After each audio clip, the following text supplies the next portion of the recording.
Bismillahirrahmanirrahim. Alhamdulillahirabbil alamin. Segala puji bagi Allah Subhanahu wa taala yang telah melimpahkan kepada kita nikmat iman, nikmat Islam, dan kesempatan untuk kembali menghadiri majelis ilmu.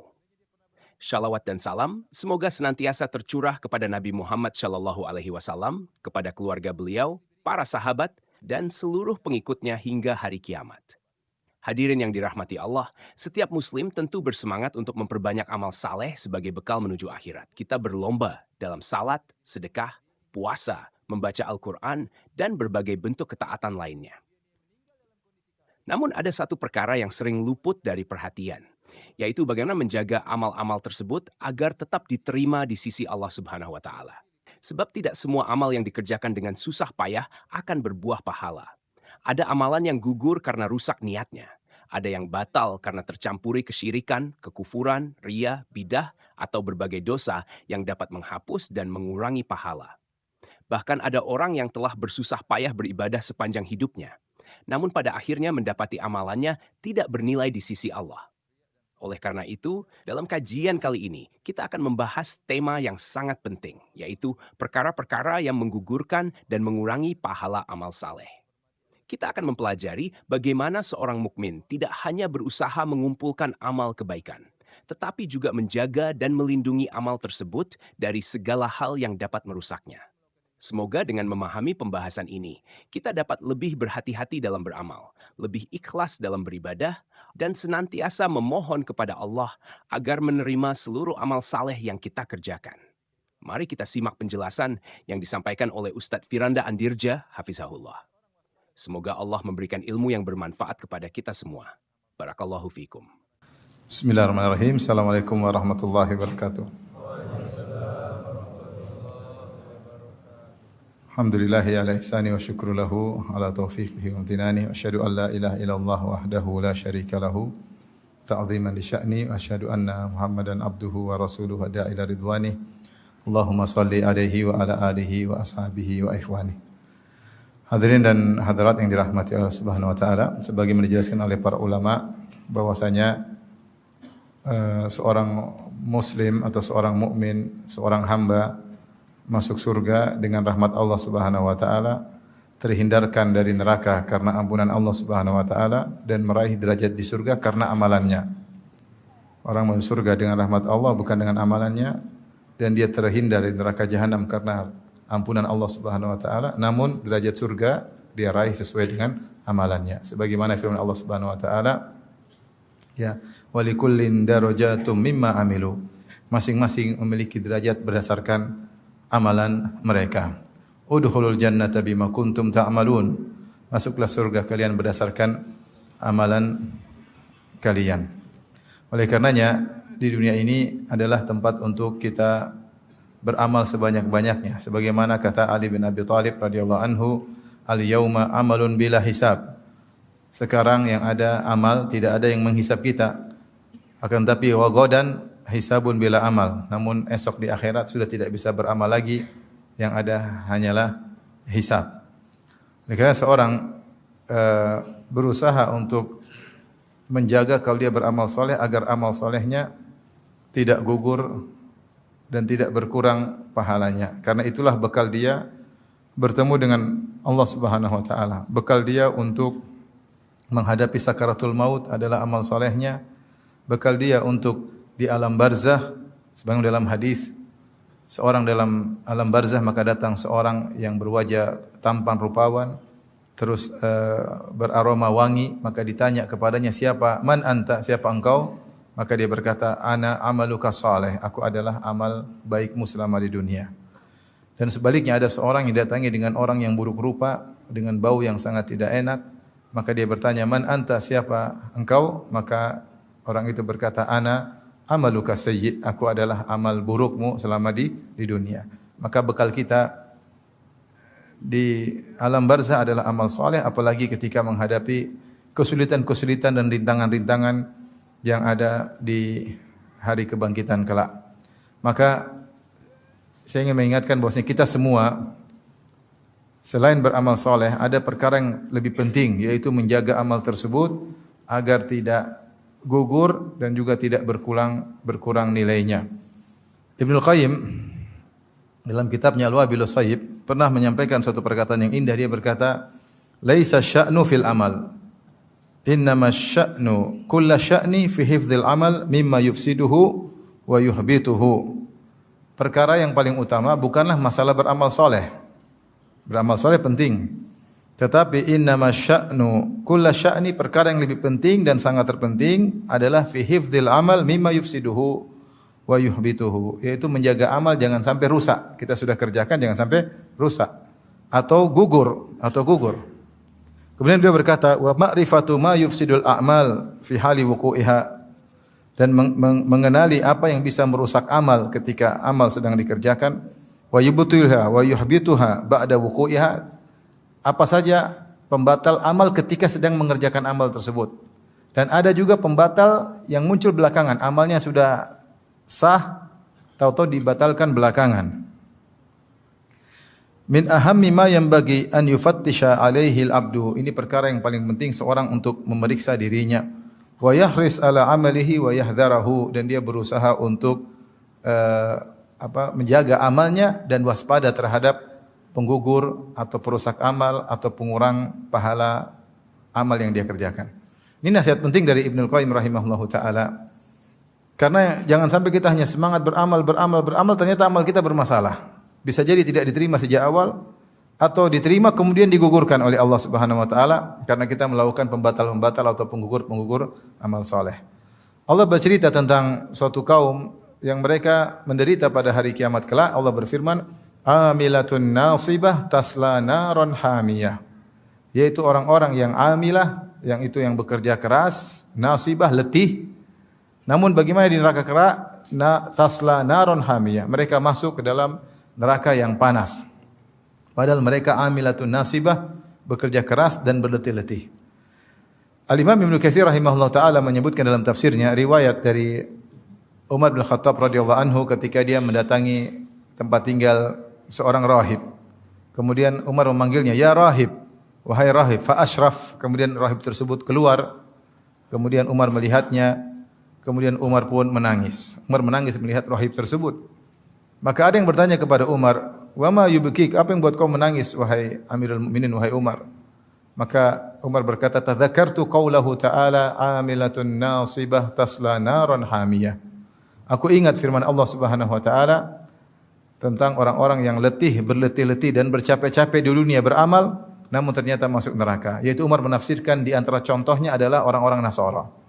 Yang mereka Allah sifati dengan waladhdallin, yaitu orang-orang yang tersesat, beramal soleh semangat namun tidak ada ilmunya. Di antaranya mereka kemudian mengharamkan sebagian mereka kalau ingin mencapai tingkatan tinggi tidak menikah, ya, rahbaniyah, tidak mau punya anak, tidak mau punya istri. Mereka menganggap itu adalah tingkatan yang tinggi padahal tidak ada nilainya di sisi Allah, bahkan menyebabkan mereka masuk neraka jahanam. Maka Umar pun menangis mengingat ayat ini. Kasihan lihat pendeta sudah tua tersebut, sudah puluhan tahun di atas agamanya, bersusah-susah payah, tidak menikah, tidak punya anak, hilang dari kebahagiaan keluarga, ternyata di akhirat masuk neraka jahanam.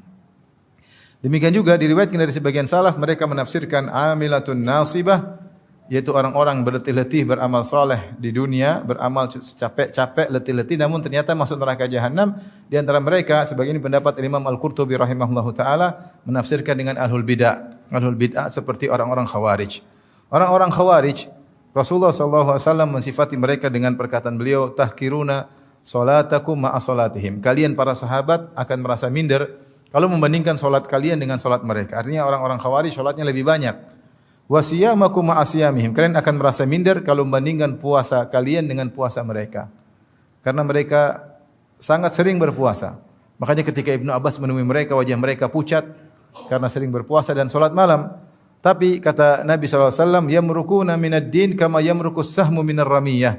Sungguhnya mereka keluar dari agama seperti anak panah yang menembus buruannya, yaitu anak panah masuk kemudian keluar tanpa menyisakan daging sedikit pun. Itu benar-benar keluar lepas dari Islam. Sehingga para ulama khilaf apakah Khawarij kafir atau tidak. Yang benar mereka tidak kafir, tapi mereka melakukan bid'ah, di antaranya mudah mengkafirkan kaum muslimin. Maka Rasulullah SAW mengatakan dalam hadis yang lain, hum kilabu ahlin nar. Mereka adalah anjing-anjing penghuni neraka jahanam. ibadah mereka luar biasa, tapi ternyata mereka masuk neraka jahanam. Oleh karenanya ini yang kita perlu hati-hati bersama ya, untuk kepentingan diri kita sendiri. Sehingga kalau kita beramal soleh, kita harus jaga amal soleh tersebut. Jangan kita sudah letih-letih, capek-capek, ternyata amal soleh tersebut tidak ada nilainya di sisi Allah Subhanahu wa taala dan bahkan merupakan sebab seorang masuk neraka jahanam. Baik, saya akan sebutkan banyak hal-hal yang pada ranah membatalkan amal ketika tercampur, atau membatalkan amal belakangan, atau mengurangi pahala amal. Ini semua 3 masalah. Membatalkan amal sejak awal, atau membatalkan amal soleh belakangan, atau mengurangi amal soleh, mengurangi pahala amal soleh. Setan tidak peduli, tentunya dia ingin amal seseorang batal sejak awal. Kalau tidak bisa batal maka batal belakangan. Kalau tidak bisa batal belakangan, paling tidak mengurangi apa? Pahala amalnya. Ada beberapa poin. Yang pertama tentunya di antara hal yang membatalkan amal, yaitu tentunya adalah kekufuran dengan berbagai macam modelnya. Siapa yang kufur, maka amalnya batal secara total. Dan kufur modelnya banyak ya. Kekufuran itu modelnya banyak. Siapa yang melakukan pembatal keislaman, maka dia telah terjerumus dalam kekufuran. Di antaranya melakukan syirik akbar, misalnya. Di antaranya misalnya dia mengejek syariat Allah Subhanahu wa taala, mengejek syiar-syiar Allah, ya, mengejek ayat-ayat Allah, mengejek Nabi Muhammad sallallahu alaihi wasallam, namanya istihza biddin, mengejek agama, maka dia kufur kepada Allah Subhanahu wa taala. Di antaranya misalnya dia membenci syariat Allah. Dzalika bi annahum karihu ma anzalallah. Karena mereka benci dengan apa yang Allah turunkan. Ada syariat dia benci, ini syariat kayak apa ini? Dia protes padahal yang turunkan Tuhan, sementara dia makhluk. Dia benci dengan syariat Allah Subhanahu wa taala. Ini juga kekufuran. Di antara kekufuran misalnya adalah mendustakan ayat-ayat Allah. Dia bilang ayat ini saya tidak terima, ayat yang lain saya terima, ini saya tidak terima. Berarti mendustakan ayat Allah Subhanahu wa taala. Dan banyak di antara bentuk kekufuran menganggap bahwasanya hukum yang saya buat sama nilainya sama hukum Allah. Ini juga kekufuran. Allah bikin syariat, saya juga bisa bikin syariat. Sama kok. Mungkin syariat saya, apalagi menganggap syariat saya lebih maslahat daripada syariatnya Allah. Kamu berarti menganggap lebih baik daripada Tuhan. Ini juga kufur. Kufur banyak model-modelnya. Disebutkan oleh para ulama dalam kitab-kitab fikih mereka. Baik mazhab Syafi'i, mazhab Hambali, mazhab Maliki maupun mazhab Hanafi. Tapi bukan kita sekarang sedang menjelaskan hal itu. Tapi intinya, siapa yang melakukan kufuran, maka Islamnya batal. Sebagaimana wudu bisa batal, sebagaimana solat bisa batal, sebagaimana haji bisa batal, sebagaimana puasa bisa batal, demikian juga Islam seorang bisa batal jika dia terjerumus dalam kekufuran. Kata Allah Subhanahu wa taala, "Wa may yartadid minkum an dinihi fayamut wa huwa kafirun fa ulaika habitat a'maluhum fid dunya." Siapa yang murtad di antara kalian, kemudian dia meninggal dalam kondisi kafir, maka mereka itulah orang-orang yang amal mereka gugur. Wal fid dunya wal akhirah wa ulaika ashabun nari hum fiha khalidun. Dan mereka di neraka kekal selama-lamanya. Ini adalah orang-orang yang terjerumus dalam kekufuran dengan berbagai macam modelnya. Taib. Ini menggugurkan amal dari awal sampai akhir. Hanya saja para ulama khilaf, jika seorang melakukan kekufuran, kemudian dia kembali masuk Islam, apakah amalannya kembali atau tidak? Ini khilaf di kalangan para ulama. Menurut mazhab Maliki, gurunya Al-Imam Syafi'i, Al-Imam Malik berpendapat siapa yang melakukan kekufuran atau syirik akbar langsung nol, amalnya langsung nol. Seandainya kalau dia tobat, maka mulai lagi dari nol. Seandainya dia pernah berhaji, maka hajinya batal. Kalau dia masuk Islam lagi, dia harus haji lagi. Ini menurut pendapat Imam Malik. Menurut Imam Syafi'i lebih ringan. Kata Imam Syafi'i, dia amalannya gugur kalau dia tidak bertobat. Adapun kalau dia bertobat, maka amalnya tidak jadi gugur. Karena Allah mengatakan, fayamut wa huwa kafir. Wa may yartadid minkum an dinihi fayamut wa huwa kafir. Siapa yang murtad dari agamanya, kemudian dia meninggal dalam kondisi kafir. Mafhum mukhalafah, kebalikannya kata Imam Syafi'i, berarti kalau dia meninggal dalam kondisi bertobat, amalnya tidak jadi gugur. Pendapat Imam Syafi'i lebih ringan daripada pendapat gurunya Al-Imam Malik namun seorang berhati-hati jangan sampai terjerumus dalam kekufuran. Taib, di antara amal yang membatalkan atau perbuatan yang menggugurkan amal ketika sedang beramal adalah riya dan sum'ah. Riya dan sum'ah. Siapa yang beramal soleh dengan riya dan sum'ah? Sum'ah itu melakukan amal soleh untuk diperlihatkan kepada orang lain agar dia diakui, agar dia dihormati, agar dia disanjung. Itu namanya riya. Dari ra'a, yura'i, riya'an, mura'at. Maka dia memperlihatkan amal solehnya kepada orang lain supaya dia disanjung dan supaya dia dipuji. Ketika dia melakukan demikian, maka amal solehnya tidak diterima oleh Allah Subhanahu wa taala. Adapun sum'ah, yaitu memperdengarkan, dia cerita. Dia cerita-cerita tentang amal solehnya agar dia dihormati, agar dia disanjung-sanjung, maka ketika itu amal solehnya gugur, tidak diterima oleh Allah Subhanahu wa taala.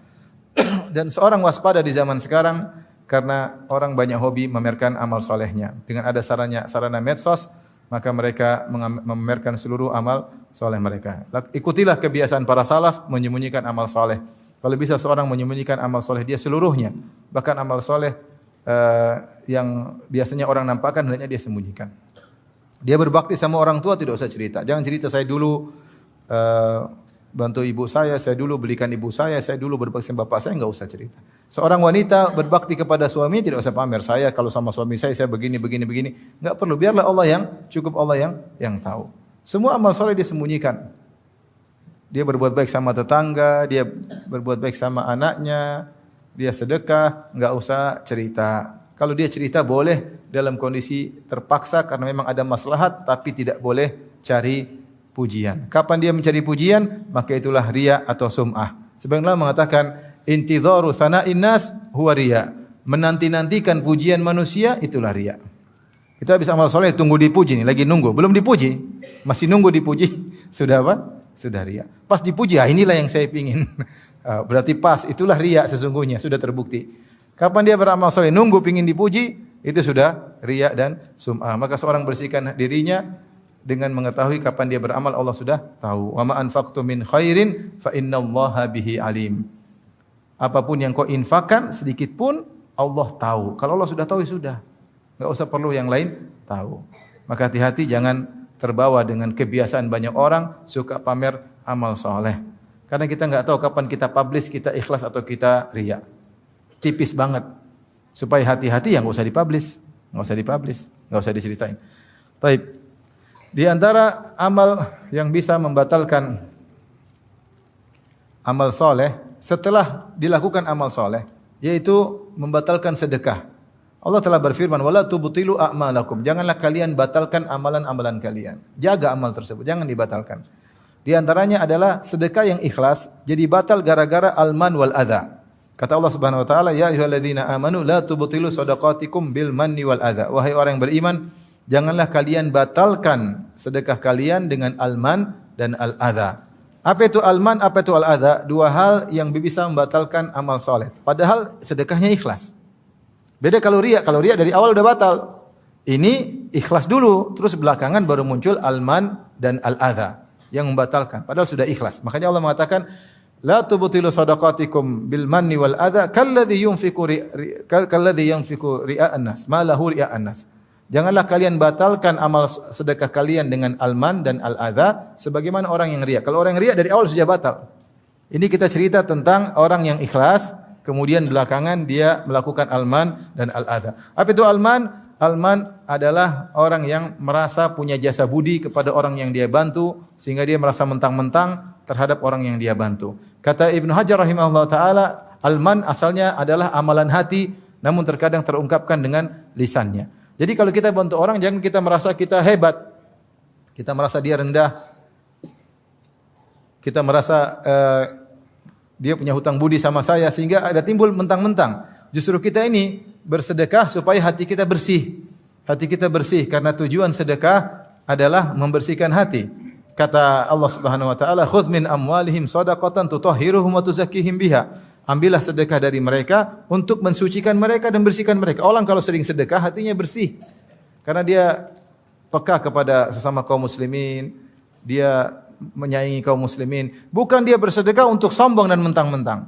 kapan sedekah tidak membersihkan hatinya, malah mengotori hatinya, maka sedekah tersebut menjadi dosa besar.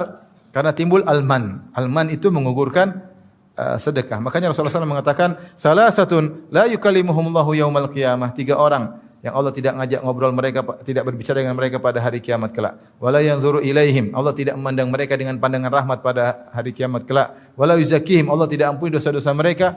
Walahum adzabun alim, dan bagi mereka azab yang pedih. Kata Nabi SAW di antaranya al-mannan. Al-mannan. Al-mannan yaitu orang yang merasa tinggi karena membantu orang lain. Lihat orang lain dia merasa, saya yang bantu. Sehingga dia semakin bersedekah semakin angkuh. Maka untuk mengobati penyakit ini, kita harus tahu bahwasanya kalau kita membantu orang lain, justru dia yang berjasa buat kita. Gara-gara kita bantu dia, kita dapat pahala. Gara-gara kita bantu dia, harta kita ditambah oleh Allah Subhanahu wa taala. Gara-gara kita bantu dia, maka kita diselamatkan dari kematian yang buruk, dan banyak manfaat sedekah. Dia cuma makan, selesai. Manfaat yang didapatkan sedikit dibandingkan manfaat yang kembali kepada kita. Saya sering sampaikan, ada orang mungkin dia melihara anak yatim di rumahnya. Biaya melihara anak yatim tersebut mungkin sedikit, taruh 1 bulan 2 juta. Tapi Allah kasih dia harta berlimpah-limpah gara-gara dia memelihara anak-anak yatim tersebut. Mana yang lebih beruntung? Dia atau anak yatim? Dia yang lebih beruntung. Oleh karena jangan merasa kalau kita bantu orang bahwasanya dia utang budi sama. Hilangkan itu semua, itu sebab alman. Dan itu bisa membatalkan sedekah kita yang tadinya ikhlas. Dan ini potensinya muncul kalau orang itu bikin masalah sama kita. Potensinya bakalan muncul kalau orang itu bikin masalah sama kita, maka namanya alman. Taib yang kedua al-adha. Apa bedanya alman al-adha? Al-adha bahasa Arab artinya menyakiti dengan kata-kata. Ini biasanya sudah berserta man. Jadi dia merasa mentang-mentang maka dia menyakiti. Dia bilang, kalau bukan saya kamu dulu sudah mati. Kalau bukan saya kamu dulu.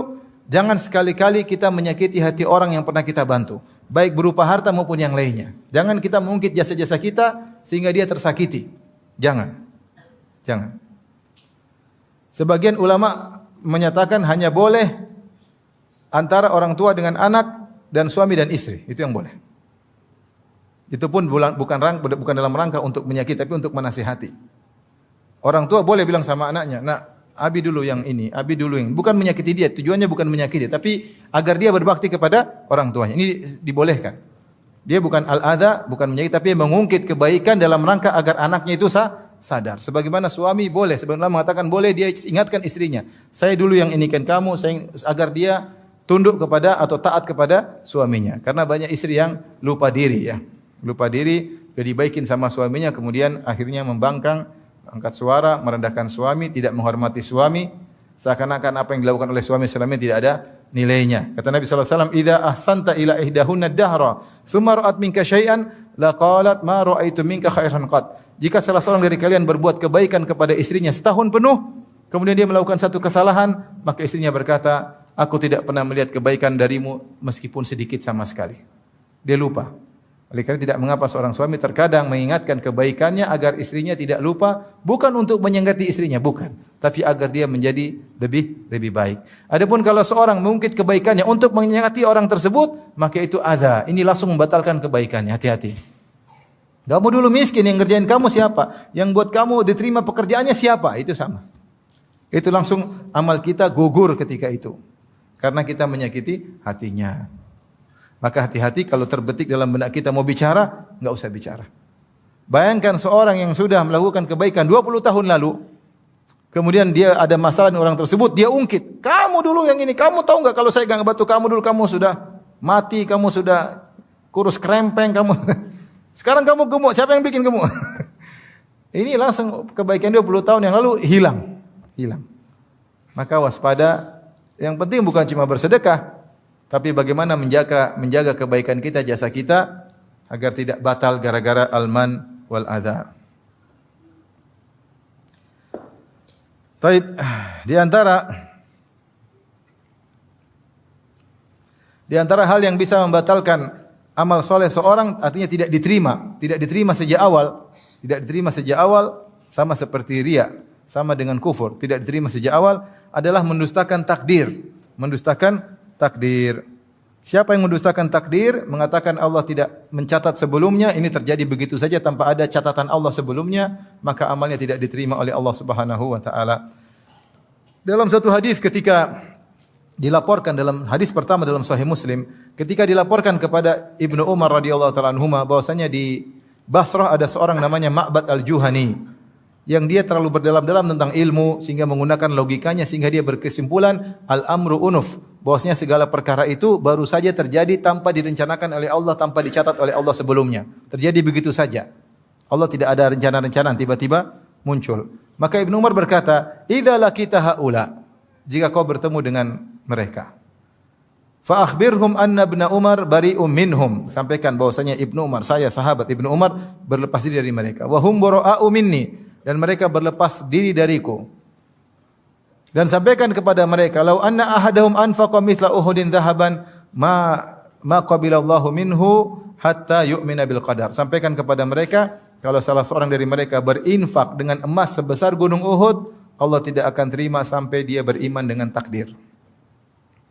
Emas gunung Uhud itu panjangnya 7 sampai 8 kilo. Lebarnya 2 sampai 3 kilo. Tingginya 100 meter lebih. Kalau ditimbang berapa ton?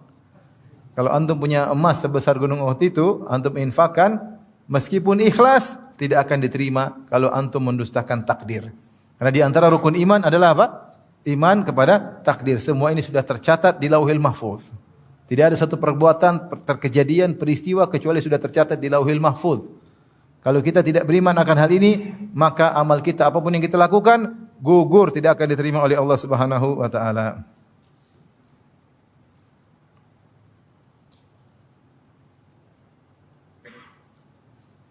Demikian juga dalam hadis Rasulullah SAW bersabda,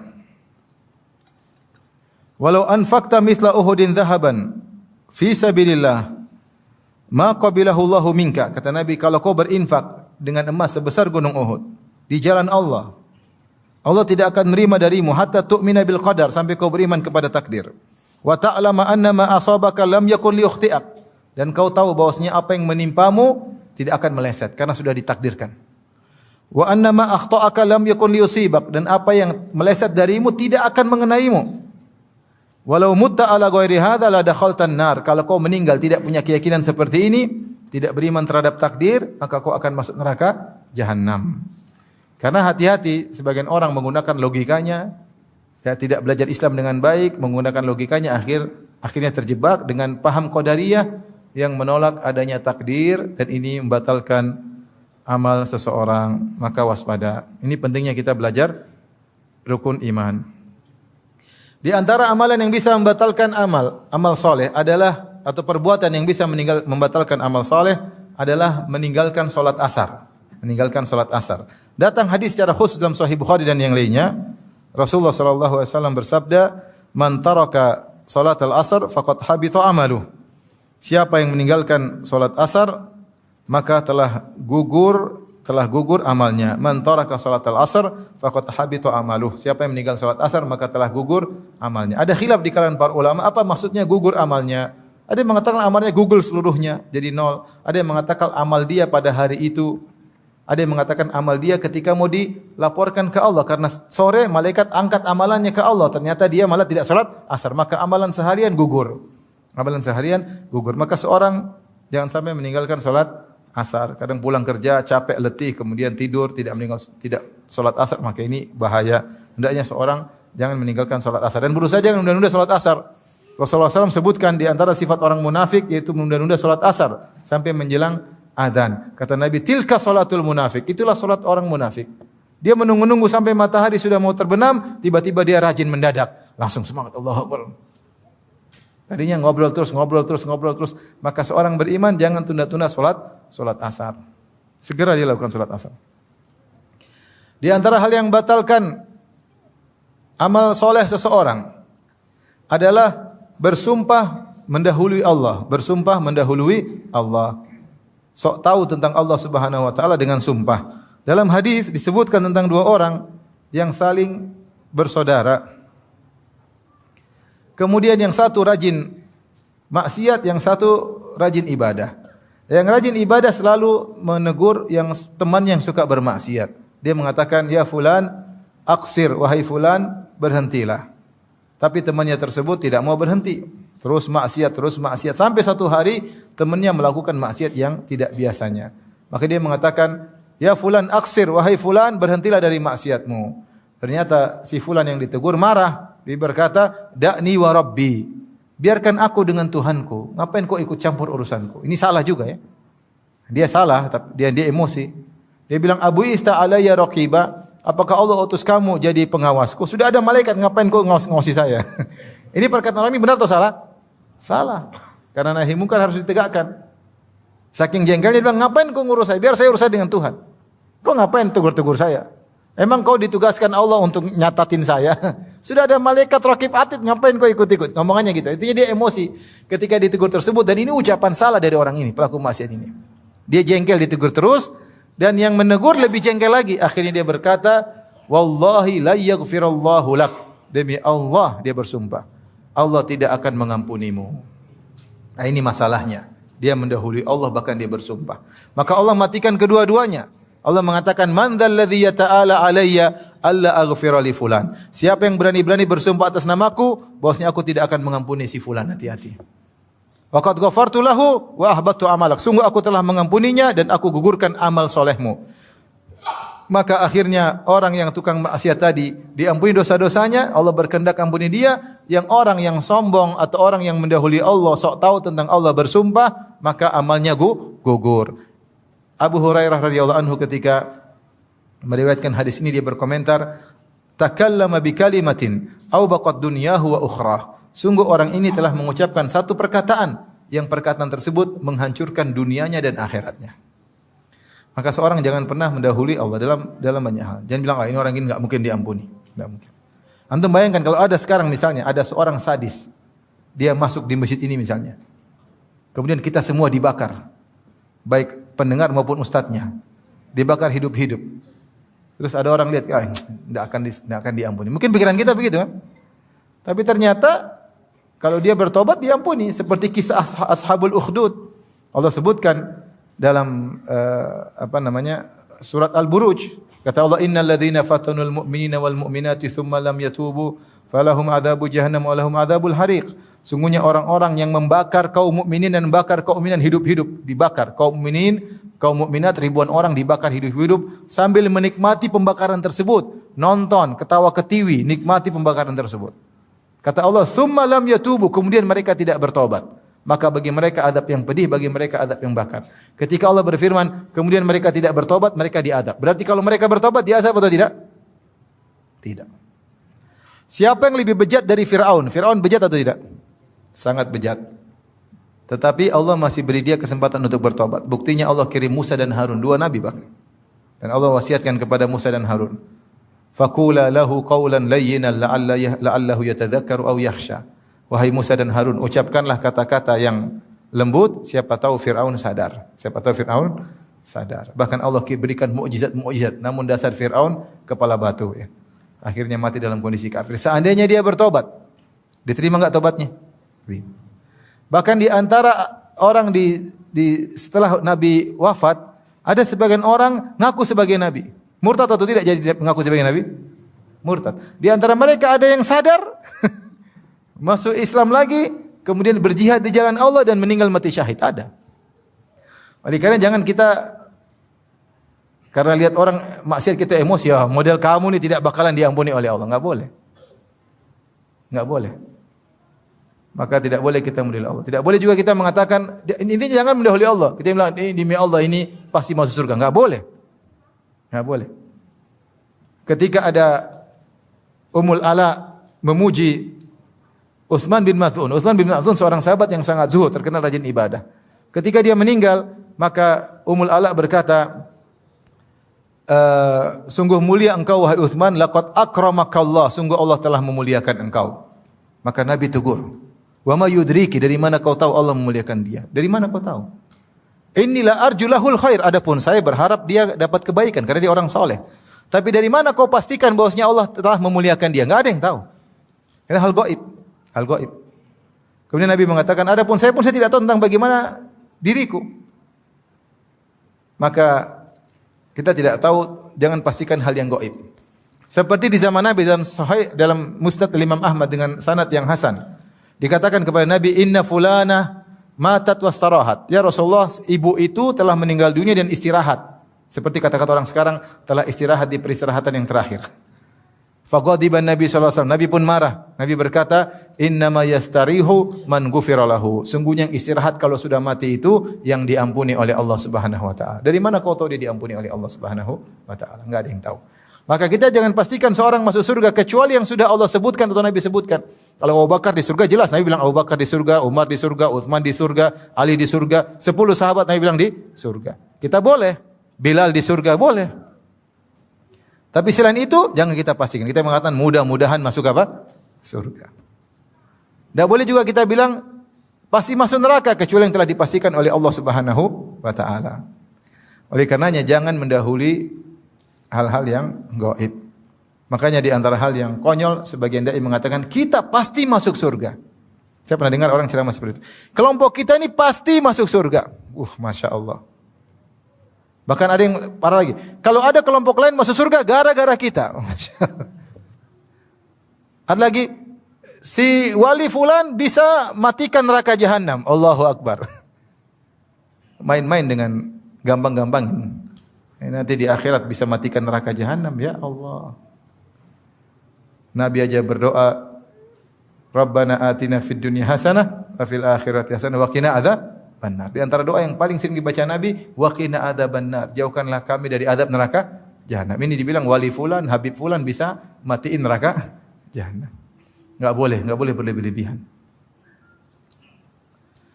Taib.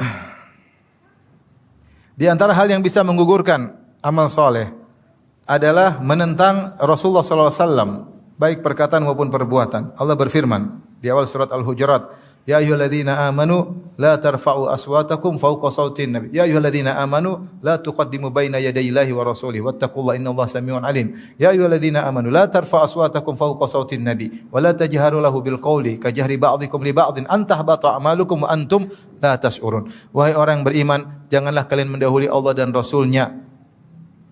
Ya, sungguhnya Allah Maha mendengar dan Maha mengetahui. Wahai orang beriman, janganlah kalian mengangkat suara kalian di atas suara Nabi.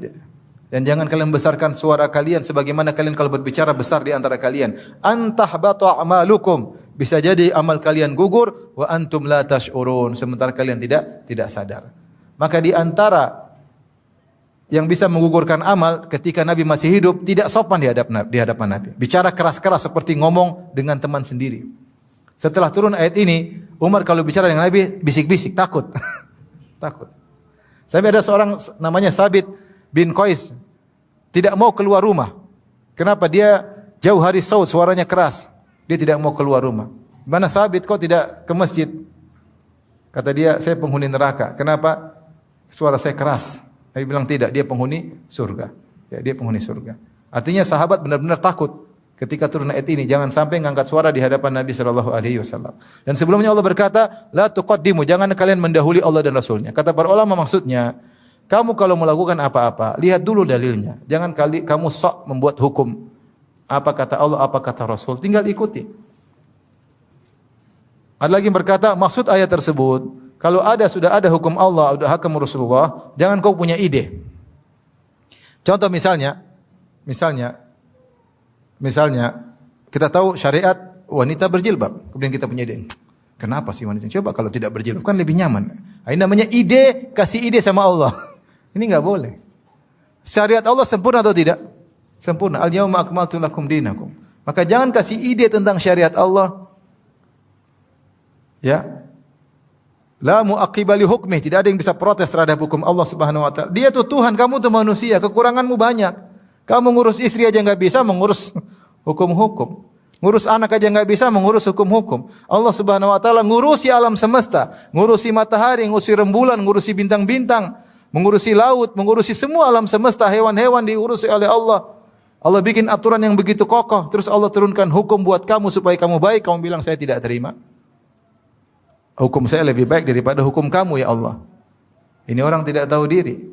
Kamu Tuhan atau hamba? Kamu tuh hamba, ngurus dirimu saja enggak becus, mau ngurus bikin hukum buat manusia yang lain. Maka siapa yang sudah datang perintah Allah dan Rasulnya, kemudian dia menentang, amalnya gugur. amalnya gugur. Kata Ibnu Qayyim rahimahullah, jangankan menentang hukum, sepakat dengan hukum Nabi, hanya ngomongnya keras aja, ngomongnya keras. La tarfa aswatakum fawqa sautin nabi wa la tajharu lahu bil qawli ka jahri ba'dikum li ba'din an tahbata a'malukum wa antum la tash'urun. Jangan kalian angkat suara kalian, jangan kalian berbicara keras dengan Nabi seperti kalian bicara di antara kalian, bisa jadi amal kalian gugur dan kalian tidak sadar. Ini zaman sekarang banyak orang Allah berfirman demikian, nah bukan enggak benar, enggak cocok, seperti orang liberal. Rasulullah bilang enggak pas lagi, enggak relevan zaman sekarang, kita bikin hukum baru. Aduh, repot. Kamu tuh siapa? Ngurus istrimu aja enggak beres. Ya, terus mau ngurus manusia di alam semesta dengan bikin hukum dari kamu. Oleh karenanya kalau hukum semua dari manusia, pasti nanti ada yang protes, ada yang diuntungkan, ada yang tidak diuntungkan, dan demikian. Expire, kemudian ini dan seterusnya. Kalau mau hukum yang benar adalah hukum Allah Subhanahu wa taala. Intinya di antara hal yang menggugurkan amal seorang ketika dia tahu ini hukum Allah dan Rasulnya, kemudian dia menentang. Maka hati-hati kalau kita sudah jelas hukum Allah, hukum Rasul, maka jangan dibilang lagi, kata Ustadz, kata Kiai, kata Habib, tidak ada. Kalau ini sudah hukumnya jelas, terima. Benar-benar dari Allah dan Rasulnya, maka terima. Kalau kata-kata terus nggak akan berhentinya. Sekarang Allah bilang, orang kafir di neraka, yaumna selain neraka, orang liberal bilang, ada juga orang liberal mengatakan enggak di surga. Kata Ustadz di surga. Allah bilang di neraka, dia bilang kata Ustadz di mana? Di surga. Allah bilang jangan mohon ampunan bagi orang kafir yang sudah meninggal dunia, enggak apa-apa. Kita mohon ampun buat mereka. Allah menyuruh pakai jilbab, enggak apa-apa enggak pakai jilbab, yang penting sopan. Sopan bagaimana? Sesuai dengan tradisi. Kalau di kantor sopan ya buka jilbab, kemudian betis kelihatan sedikit sopan. Itu namanya jilbab versi kantor. Tapi kalau di pantai ya bikini, itu yang sopan. Kacau seperti ini. Kalau sudah jelas hukum Allah dan Rasulnya, jangan coba-coba berpaling. Apalagi menentang, maka akan gugur amal. Tapi di antara hal yang bisa menggugurkan amal, artinya tidak diterima sejak awal, adalah bikin bid'ah dalam agama. Itu ritual-ritual agama yang tidak pernah diajarkan oleh Nabi SAW dan tidak pernah diajarkan oleh para sahabatnya.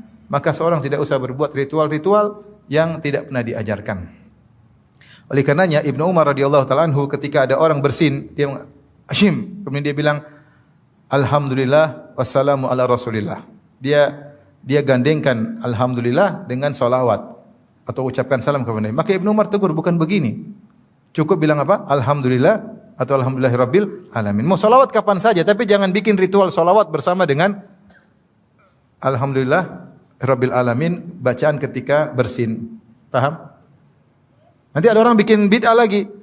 Hashim, alhamdulillahirabbil alamin arrahmanir rahim maliki yaumiddin iyyaka na'budu al-Fatihah. Tapi al-Fatihah kan bagus, iya, tapi bukan dibaca setiap kali bersin. Kau baca kapan saja boleh, tapi jangan kau bikin baca al-Fatihah ritual setelah apa? Bersin. Saya pernah ditanya, Ustaz, apa hukum salat birrul walidain? Apa lagi salat birrul walidain? Enggak ada salat. Salat sudah jelas banyak. Jangan bikin lagi salat-salat baru. Imam Nawawi rahimahullah mengkritik beberapa salat yang beliau sebutkan sebagai bid'ah yang mungkar, di antaranya seperti salat raghaib dan juga salat 100 rakaat malam nisfu Sya'ban. Beliau ingkari, Imam Nawawi. Kenapa tidak ada ritual seperti itu? Nabi tidak pernah mengajarkannya, para sahabat tidak melakukannya. Kalau seorang mau bikin, setiap orang boleh bikin kreasi dalam agama, agamanya jadi kacau. Satu ibadah sambil loncat-loncat, satu ibadah sambil menari-nari, katanya dapat pahala. Lah bagaimana? Nanti satu ibadah sambil dangdutan, dapat pahala. Kalau begitu ceritanya ngapain diutus Rasul? Seorang bikin ibadah masing-masing. Makanya tidak boleh seorang alhamdulillah Hashim terus alhamdulillah alamin arrahmanir rahim maliki yaumiddin waladdallin amin. Tidak boleh. Tidak boleh. Baca Quran bagus, tapi jangan dijadikan sebagai ritual setelah apa? Bersin. Paham? Itu maksudnya. Kalau enggak nanti banyak kreasi dan itu semua ibadah yang tidak diajarkan oleh Nabi tertolak. Kata Nabi SAW, "Man ahdatsa fi amrina hadza ma laysa minhu fa huwa rad." Siapa yang mengada-ngadakan perkara dalam agama ini yang tidak ada contoh dari kami, maka tertolak. Lihatlah berbagai macam akidah-akidah baru yang muncul. Ada namanya wahdatul wujud. Ibnu Arabi mengatakan Tuhan bersatu dengan makhluk. Ada pengikutnya sampai sekarang masih ada buku-bukunya. Ini bid'ah. Kita bilang baik, enggak bisa. Bertentangan dengan tauhid. Bagaimana Allah bersatu dengan apa? Makhluknya, enggak mungkin. Saya ditanya, Ustaz, bagaimana hukum salat birrul walidain? Saya bilang enggak ada. Maksudnya apa salat birrul walidain? Mungkin untuk berbakti sama orang tua. Nanti kalau bikin salat ini, salat lama-lama ada salat poligami. Enggak ada. Jangan bikin salat sudah jelas, jangan bikin salat baru. Bahkan Imam Nawawi rahimahullah, ulama Syafi'i, mengingkari orang yang mengangkat jenazah sambil berzikir keras-keras. Karena tidak ada contohnya. Imam Nawawi dalam bukunya disebutkan tidak boleh, enggak ada contohnya. Orang mengangkat jenazah dengan khusyuk, dengan tenang, bukan malah berzikir apa? Keras-keras. Intinya kalau kita mau lakukan ibadah yang jelas sudah sangat banyak. Mau kita kerjakan semua enggak bakalan bisa. Maka tidak usah bikin kreasi-kreasi baru yang tidak jelas. Hidup enggak usah spekulasi. Yang jelas-jelas kita kerjakan, yang enggak jelas kita tinggalkan aja. Lebih hati-hati. Kalau perkara dunia, silakan spekulasi, silakan berkreasi. Kalau perkara agama, ya sudahlah, ikut sunnah Nabi. Kita kan ahlus sunnah wal jamaah. Sunnah wal jamaah itu apa? Mengikuti sunnah Nabi. Sunnah Nabi itu apa? Yang dilakukan oleh Nabi itu namanya sunnah Nabi. Paham? Kalau Nabi tidak lakukan, namanya bukan sunnah Nabi.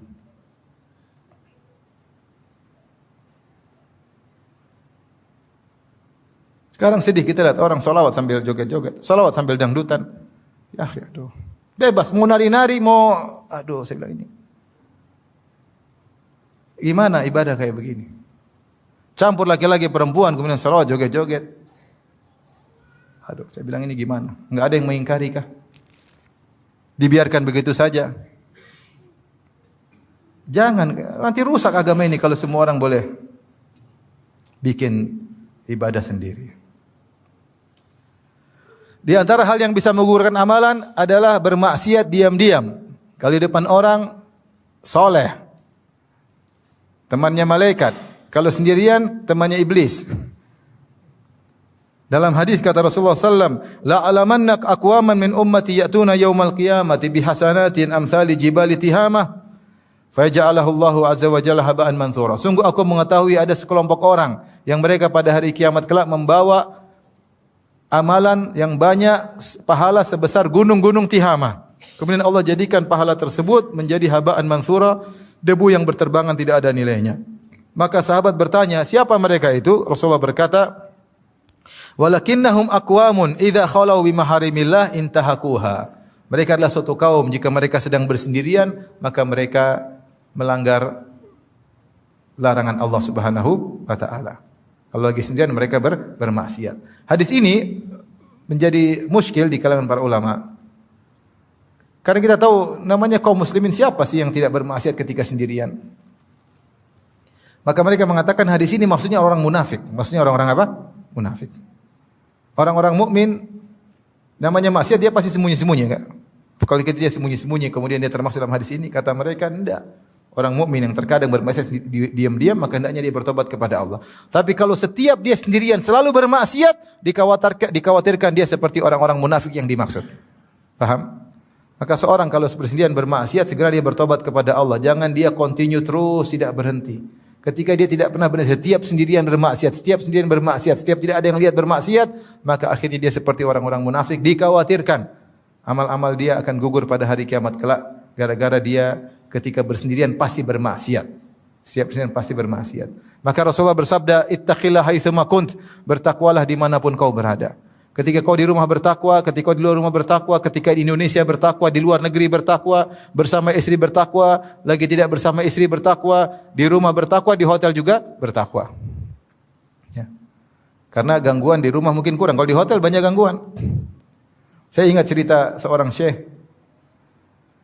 Dia ketika ke suatu negara, kemudian dia masuk di hotel. Tiba-tiba ada orang ketuk pintu. Ketika dia buka ternyata perempuan sangat cantik, jelita. Lonte. Apa bahasa kerennya? PSK ya apa? Apa PSK singkatannya? Perempuan apa?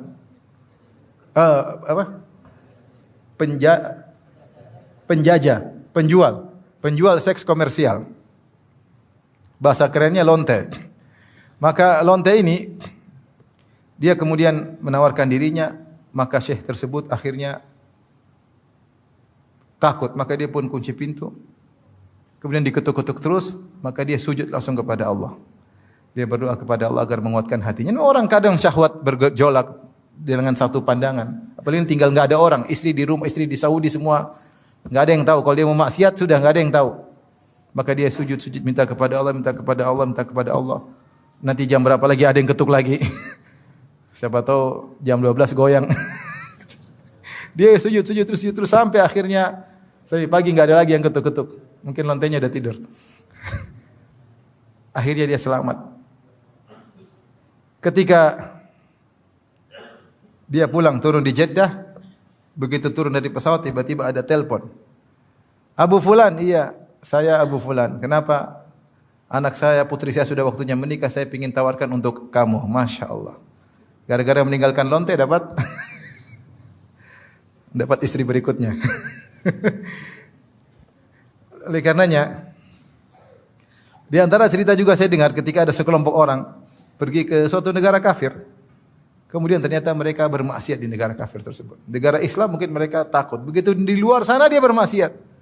Dia bermaksiat. Kemudian dia didatangi oleh wanita. Teman-temannya dia tidak mau. Teman-temannya sudah pada zina, dia menyendiri. Ketika dia menyendiri didatangi oleh seorang perempuan khusus untuk dia. Maka dia bilang, jangan, saya ini kena AIDS. Jangan berhubungan dengan saya ini kena AIDS. Dia bohong supaya dia tidak digauli, supaya dia tidak berhubungan. Dia bilang, saya ini kena AIDS, jauh-jauh. Kata perempuan tersebut, tenang, saya juga kena AIDS, tidak apa-apa. Itu teman-teman juga semua kena AIDS. Allahu Akbar, ngeri. Jadi intinya, kita ini kadang kalau di depan banyak orang seperti teman malaikat. Kalau sendirian, kayak temannya siapa? Iblis. Kan seorang bertakwa kepada Allah. Kalau namanya manusia terjerumus dalam kesendirian, itu wajar, namanya orang beriman. Tapi dia segera bertobat. Tapi kalau terus-terusan, ini yang jadi masalah.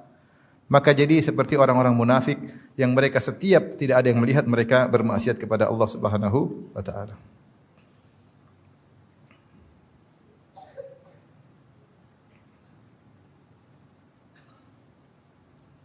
Di antara hal yang menjadikan amalan tidak diterima oleh Allah adalah pergi ke dukun, tanya-tanya kepada dukun. Man atakahinan aw arrafan lam tuqbal salatuhu arba'ina yauman. Siapa yang datang kepada dukun kemudian bertanya-tanya kepada dukun tersebut tidak akan diterima salatnya selama 40 hari. Dia tetap wajib untuk salat. Kalau dia tidak salat maka lebih parah lagi. Dia wajib salat 40 hari tapi salatnya tidak diterima. Salatnya sah tapi tidak diterima. Kenapa? Karena dia bertanya-tanya kepada dukun. Ini baru bertanya kepada dukun. Kalau percaya kepada kabar dari dukun tentang masa depan, maka dia telah kafir. Karena yang tahu masa depan cuma Allah Subhanahu wa taala. Ini sekedar tanya-tanya saja. Maka dari sini dilarang seorang untuk membuka-buka ramalan-ramalan bintang.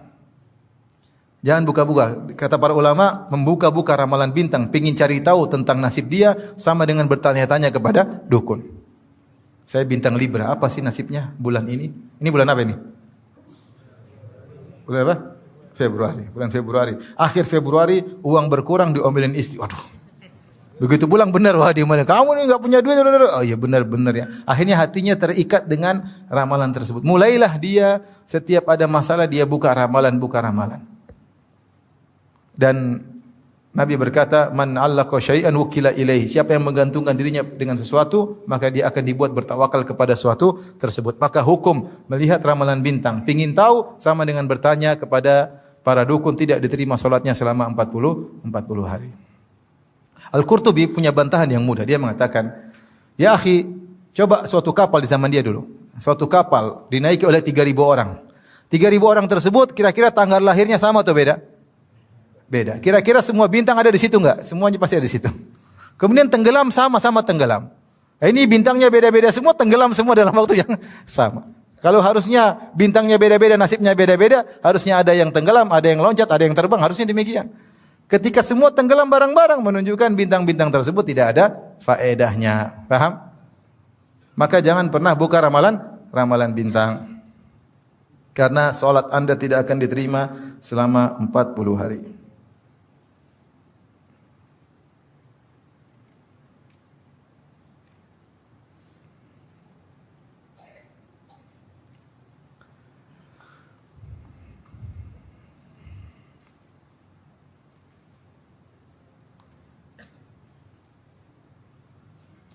Di antara yang menjadikan amal tidak diterima seperti amal puasa adalah berkata dusta. Kata Nabi SAW, "Man lam yada' qaula zur wal jahla wal amala bihi, fa laisa lillahi hajatun fi ayyada' ta'ama wa syarabahu." Siapa yang tidak meninggalkan perkataan dusta dan mengamalkan konsekuensi dusta tersebut, maka Allah tidak butuh dengan lapar dan dahaganya. Artinya dia berpuasa, puasanya sah namun tidak diterima oleh Allah Subhanahu wa taala. Saya sering sampaikan, saya pernah mengisi salah satu stasiun TV terkenal, bukan di TV-nya tapi di pegawai-pegawainya. Tentang hal ini, saya sampaikan hadis ini. Kemudian mereka bertanya, "Ustadz, kami dipaksa oleh direksi untuk bikin berita palsu, terutama musim politik. Apakah puasa direksi tidak diterima?" Enak aja, kalian juga enak. Saya bilang semuanya enak aja melemparkan kesalahan kepada direksi. Kalian juga ikut-ikutan dusta. Hati-hati. Hanya karena duniawi, kemudian kita mengorbankan apa? Pahala akhirat kita. Di antara yang mengurangi pahala adalah menyimpan anjing yang bukan anjing yang diizinkan oleh syariat. Kata Nabi SAW, "Man amsaka kalban yang kusumin amalihi kula yaumin qirat." Wa fi riwayatin qiratan. Siapa yang menyimpan anjing, memelihara anjing, maka setiap hari amalannya akan berkurang 1 qirat. 1 qirat seperti gunung. Ada yang dalam riwayatnya 2 qirat, seperti 2 gunung Uhud. Illa kalba harthin aw kalbi masyiyah. Kecuali anjing yang diizinkan. Anjing diizinkan seperti anjing untuk berburu, kalbu saidin. Di antaranya anjing masyiyah, anjing yang menjaga hewan ternak. Di antaranya kalbu harthin, anjing yang ditugaskan untuk menjaga kebun. Itu tidak jadi masalah. Itu diizinkan. Sebagian ulama mengkiaskan seperti anjing yang digunakan untuk menangkap orang yang punya narkoba dan semisalnya. Adapun anjing yang tidak terkait dengan hal-hal ini disimpan di rumah, maka ini akan mengurangi pahala seorang setiap hari 1 gunung Uhud. Dia saja amal solehnya belum tentu sampai 1 gunung Uhud. Gimana berkurang? Sayang. Ini kebiasaan orang-orang bule. Jangan diikuti. Jangan diikuti. Apalagi anjingnya mendolimi orang. Betapa sering kita lewat rumah orang anjingnya gonggong. Kita dilihat seperti wajah pencuri. Bukan orang takut. Sampai ada kawan saya, dia bilang, "Ustadz, saya ini..." Dia gemuk sekali. Dia bilang, "Saya kalau nimbang Ustadz, timbangannya bukan begini, langsung balik ke kiri." Saking beratnya. Saya kalau main di laut Ustadz, kemudian saya dengan teman-teman datang, anjing-anjing itu ngeser ke saya terus. Karena saking gemuknya dia. Tapi mengganggu, sudah kurang pahala menzalimi orang. Orang digonggong takut atau tidak? Takut ya akhi. Makanya tidak boleh. Kalbul akur, anjing yang mengganggu orang lain itu boleh dibunuh. Yang mengganggu orang lain. Kalau anjing tidak mengganggu tidak jadi masalah. Anjing-anjing liar tidak mengganggu. Tapi ada anjing yang jahat selalu mengganggu, menggigit.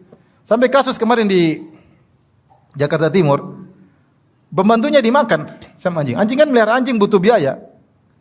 Dagingnya harus ini, anjingnya gede. Ketika tidak ada makanan, pembantunya dimakan. Kemarin di sebelah Ciras apa tuh? Situlah daerah Jakarta Timur. Subhanallah. Maka orang mukmin jangan ikut-ikutan kebiasaan orang kafir. Terkadang biaya kasih makan 10 anak lebih ringan daripada biaya kasih makan 1 ekor apa? Anjing. Apalagi anjing besar makannya khusus, belum ininya, belum anunya, belum ininya. Buang-buang uang, pahala berkurang tiap hari, kadang mendolimi orang lain. Cari pahala sana, kasih orang anak yatim, orang miskin banyak, kirim ke Palestina kemana. Maka ini mengurangi pahala setiap hari seperti 1 gunung Uhud. Sementara pahala dia sendiri amal solehnya belum tentu sebesar itu.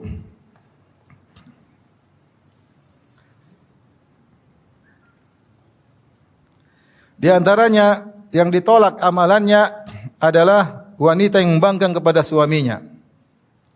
Ithnani la tujawizu salatuhuma ru'usahuma. 2 orang yang salatnya tidak akan melewati kepalanya, itu tidak akan diterima oleh Allah Subhanahu wa taala. Abdun abaqa min walihi hatta yarja ilaihim, yaitu budak yang kabur sampai kembali kepada tuannya. Wa imra'atun asat zaujaha hatta tarji. Wanita yang membangkang kepada suaminya sampai dia kembali kepada suaminya. Hati-hati ini kepada para ibu-ibu. Jangan suka membangkang kepada suami. Kalau membangkang kepada suami, salatnya tidak diterima oleh Allah Subhanahu wa taala. Rugi. Kemudian juga dalam hadis yang lain, salasatun la tujawizu salatuhum adhanahum.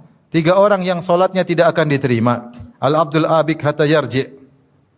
Hamba budak yang kabur sampai kembali. Wa imra'atun batat wa zawjuha 'alaiha sakhit. Seorang wanita istri yang tidur sementara suaminya marah sama dia. Dia cuek aja. Suaminya ngomel-ngomel, dia pakai selimut tidur. Ini tidak diterima salatnya sampai dia kembali kepada suaminya. Wa imamu qaumin wa hum lahu karihun. Perhatikan ini. Imam yang dibenci oleh makmumnya. Ada imam model begini. Terlalu pede, tidak ada yang akan jadi imam, dia maju sendiri jadi imam. Bacaannya kicau beliau, kacau balau. Kacau balau. Al-Fatihah salah, bacaan salah, lagu enggak enak, tapi mau jadi imam. Ditegur marah-marah. Semua orang mau tidak sholat di belakang dia, masjidnya cuma di situ. Akhirnya mereka sholat situ, benci sama dia, ini imam sholat tidak diterima. Jadi imam ini bukan masalah gengsi-gengsian. Imam ini adalah kedudukan syar'i. Rasulullah yang suruh. Harus ada syarat-syarat untuk menjadi imam. Kata Rasulullah SAW, ya ummukuma, ya aqra'ukum, ya ummul qaum aqra'uhum li kitabillah. Yang menjadi imam yang paling mahir dalam Al-Quran. Yaitu yang paling berilmu, yang ngerti para sahabat dulu. Keilmuan mereka dalam Al-Quran sama, itu paling berilmu. Itu yang boleh jadi imam, bukan gengsi-gengsian, jangan. Mereka jadi imam. Kalau terjadi imam, tidak ada yang suka. Ditegur enggak mau, tetap ngeyel pengen jadi imam. Karena orang jadi imam gengsi, imam masjid. Imam besar di masjid kecil. Akhirnya solatnya tidak diterima, kasihan. Kasihan. Maka kita bukan masalah, makanya di antara larangan para ulama, kalau jadi imam jangan tawadhu-tawadhuan. Kamulah jangan. Padahal dia tahu dia lebih alim dari kamu yang maju, ini bukan masalah tawadhu. Rasul yang suruh. Yang paling alim menjadi apa? Imam. Jangan bilang enggak kamu aja. Padahal dia tahu orang ini enggak tahu. Enggak bisa jadi imam. Kamu aja. Tawadhu. Tawadhu yang keliru, paham?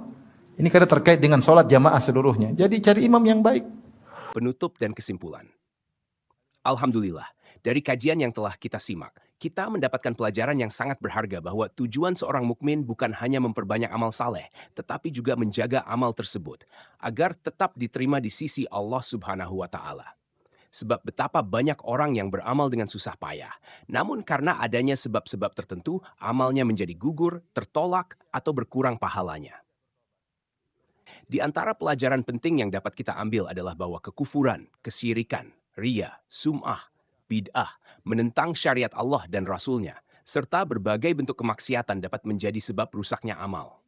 Demikian pula sikap merasa berjasa kepada orang lain, menyakiti hati orang yang pernah dibantu, mendatangi dukun, meninggalkan salat, atau meremehkan perkara-perkara agama yang telah ditetapkan Allah dan Rasul-Nya. Semua itu adalah perkara yang wajib diwaspadai oleh setiap muslim. Karena itu, hendaknya kita senantiasa mengoreksi niat, memperbaiki akidah, berpegang teguh kepada sunnah Nabi Shallallahu Alaihi Wasallam, dan selalu memohon kepada Allah agar diberikan keikhlasan serta keteguhan dalam menjaga amal-amal yang telah kita lakukan. Jangan sampai kita menghabiskan umur untuk beramal, namun kehilangan pahala karena kelalaian dan ketidakhati-hatian. Marilah kita memperbanyak doa kepada Allah Subhanahu wa Ta'ala agar menerima seluruh amal ibadah kita, mengampuni dosa-dosa kita, menjaga hati kita dari riya dan kesombongan, serta mewafatkan kita dalam keadaan istiqamah di atas iman dan sunnah. Semoga ilmu yang kita pelajari pada kesempatan ini menjadi sebab bertambahnya ketakwaan, memperbaiki kualitas ibadah kita, dan menjadi bekal yang menyelamatkan kita pada hari ketika harta dan anak-anak tidak lagi bermanfaat. Kecuali orang yang datang menghadap Allah dengan hati yang bersih. Subhanakallahumma wa bihamdika, asyhadu an la ilaha illa anta, astaghfiruka wa atuubu ilaik. Wassalamualaikum warahmatullahi wabarakatuh.